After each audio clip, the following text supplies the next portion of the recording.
Olha só, a gente vai fazer uma viagem por alguns textos bem antigos para tentar entender uma coisa. Como é que a falha de uma única pessoa lá atrás, há milênios, pode ter a ver com um plano que é tipo de escala universal? Parece uma história meio maluca, né? Mas é sobre isso. Orgulho, a nossa fragilidade e um propósito que é muito, muito maior. Então, a grande questão que vai guiar a gente é essa aqui. O que é que o erro de um rei, um erro movido por orgulho, tem a ver com um plano cósmico? Um plano que, dizem, envolve toda a criação. À primeira vista não parece fazer sentido nenhum, né? Mas calma.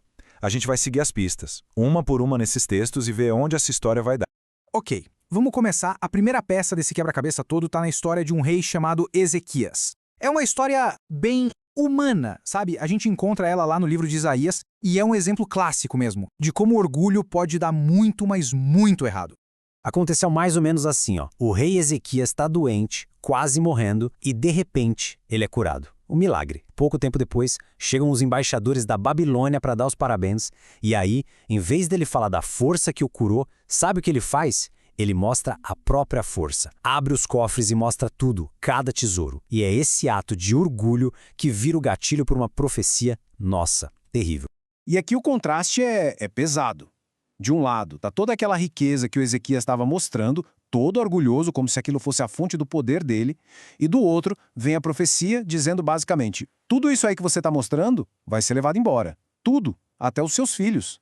Pensa só, um único momento de vaidade custou o futuro de uma nação inteira. Mas olha, essa história do Ezequias não é só sobre um rei que errou, não. Ela é um espelho de uma fraqueza que é de todo mundo, uma fraqueza universal. E para a gente entender a raiz desse problema, a gente precisa dar um pulo lá no livro de Provérbios, que é cheio de sabedoria sobre isso.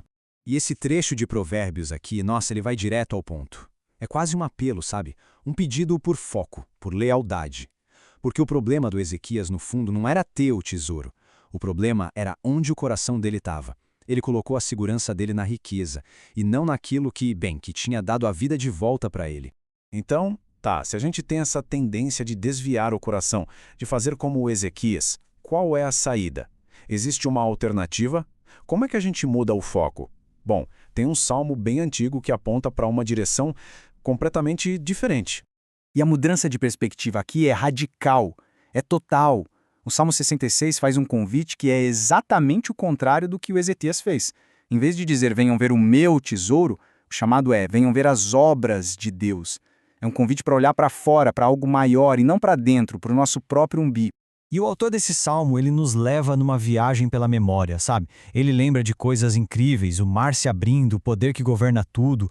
E o mais interessante, ele olha até para as dificuldades e enxerga ali um tipo de purificação, um refinamento que, no fim das contas, leva para um lugar de fartura. É uma visão de mundo que não tem nada a ver com a do Ezequias. O foco está todo na ação de Deus, não na riqueza que a gente acumula.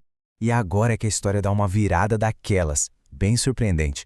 A gente volta para o livro de Isaías, o mesmo livro que contou a história do erro do Ezequias, só que agora o tom muda completamente. Sai julgamento e entra uma promessa de esperança. Logo depois do capítulo que fala da mancada do Ezequias, o capítulo seguinte, Isaías 40, já começa com essa ordem: consolai, consolai o meu povo. Que virada, hein? A resposta para a falha humana, então, não é o abandono. É uma promessa de consolo, de restauração. E esse capítulo continua aprofundando essa ideia de consolo com uma comparação muito forte. A força humana, essa que o Ezequias tanto valorizou, é comparada a uma flor do campo, bonita por um tempo, mas logo murcha e seca. Já a palavra de Deus, essa é permanente. Ela não falha, ela subsiste para sempre. A lição aqui é que a segurança de verdade, essa está naquilo que dura, naquilo que é eterno.